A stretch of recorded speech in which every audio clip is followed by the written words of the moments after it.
So to suggest, even for a moment, that the U.S. is, just a casual observer, not at all. The U.S. is the number one financier. The U.S. is the number one supporter. The U.S. is the number one endorser. None of what's happened in the last month happens without the U.S.'s say-so.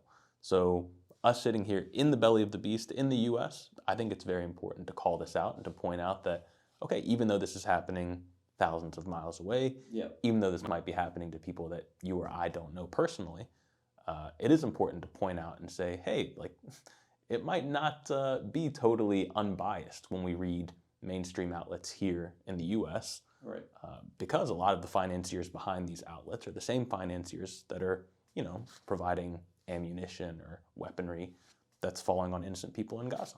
No, agreed. And I guess I meant to say essentially they're not doing anything regarding the humanitarian aid of the people in Gaza, but definitely in terms of, fueling and propagating the attacks that Israel is doing on Gaza directly. United States is definitely at fault, and part of the problem that our tax dollars that we're paying are being given to Israel. The first thing that the United States Congress did when they finally selected their new speaker is, write a $14 billion check to Israel. When President Obama was in office, he signed the $3.8 billion a year deal for 10 years, For 10 years. So, and then it's interesting because Obama, even recently, a couple of days ago, hopped on a podcast similar to this one. That'll be my next guest, actually. But on his podcast, he put in a lot of effort to point out that, all of us here in the West, all of us here in the U.S. are complicit, which may be true. That, I pay taxes, I live in the U.S., I've lived in the U.S. most of my life. But to suggest that all of us are equally complicit, I think is a little disingenuous. Only one of us, between me and Obama, was president. Only one of us signed that military aid package you talk about. Only one of us normalized relations with an apartheid state. It's not me. So I can sit here comfortably, or a little bit more comfortably than someone like Barack Obama, and say that, okay, the efforts that I'm putting in to roll back these normalizations or these concessions that are going towards Israel, I can try and sleep comfortably at night. Obama, I can't really speak to how he sleeps at night. That's between him and God. Yeah, and I mean, these are, important sides of the story, whether it's Obama or Amy Schumer or anybody who's, has a voice, whether it's a good voice or a bad voice.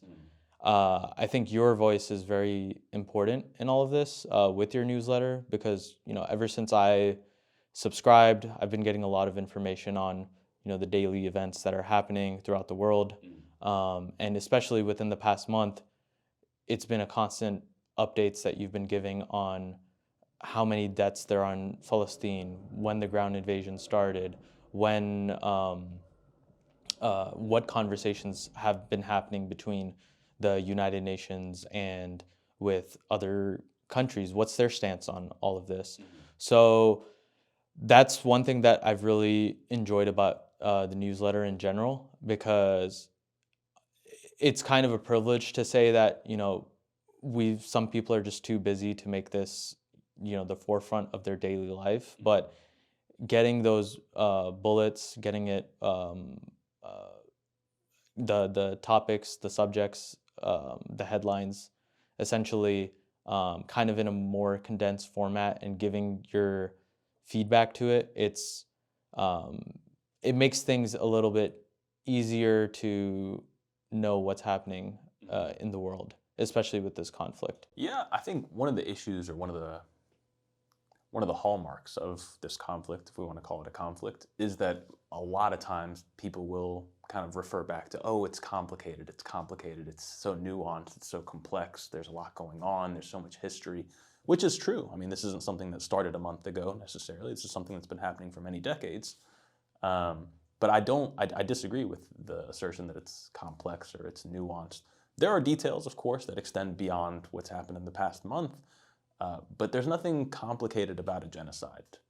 When we sit here and try and make excuses or try and defend in the West what Israel has been doing for obviously the last month, but for many years before that, I think people are kind of deluding themselves into making something more complex than it is.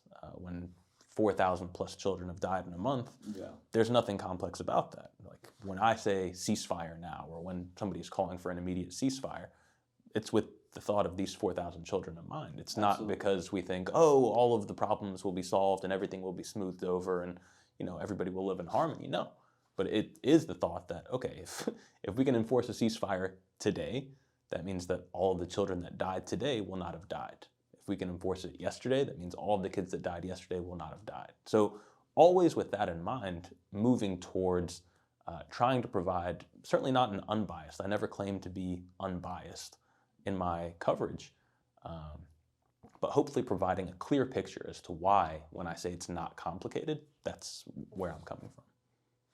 Got it. No, that's a good outlook, because even in, for example, your newsletter today, you were quoting Joe Biden, who said that based on Israel's population, this is essentially 15 9/11s proportionate to their population, based on the amount of deaths that happened on the Israeli side. And then you also mentioned that if you do the same comparison for Gaza, it's 400 9/11s. Right. And this is what the media is not talking about. And well, 400 9/11s, not just on any population, but on a besieged population that has no way of getting out. So right. I laugh, but it's not anything humorous. Like, these are people that have been trapped in the same place with no recourse for exiting or no recourse for changing their circumstances for 16 years. And before that, they were also oppressed, and before that, they were also under systems of apartheid that have been in place for decades. So it is interesting the way that Joe Biden is, and not just Joe Biden, but many Western leaders are so prepared to compare what's happened in Israel a month ago to 9/11, or kind of the latest national tragedy in the U.S., and trusting, of course, the numbers that come out of Israeli media and this and that, but then calling into question the death counts in Palestine, or how many children exactly have passed away in the last month, which again really just speaks to the level of complicity that a lot of these Western leaders, they have blood on their hands.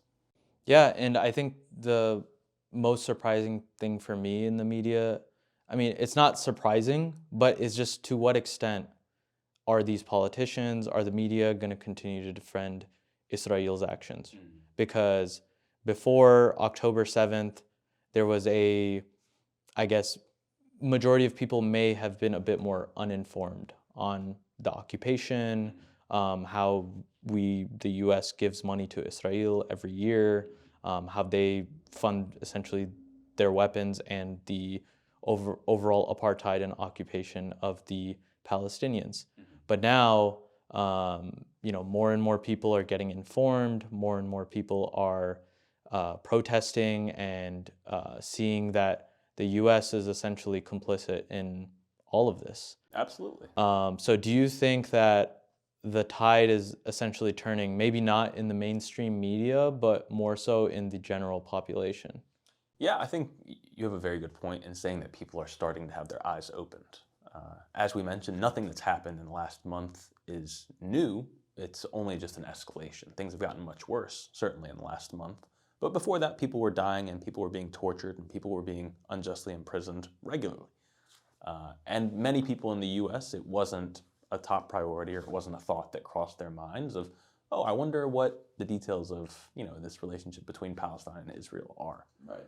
So I do think the tide is turning in that way, in that people are really starting to open their eyes and think about, why is it that Israel has always been the number one recipient of foreign aid from the U.S.? And why is it that the U.S. is so kind of consistent in backing Israel and so adamant about Israel's quote-unquote right to exist?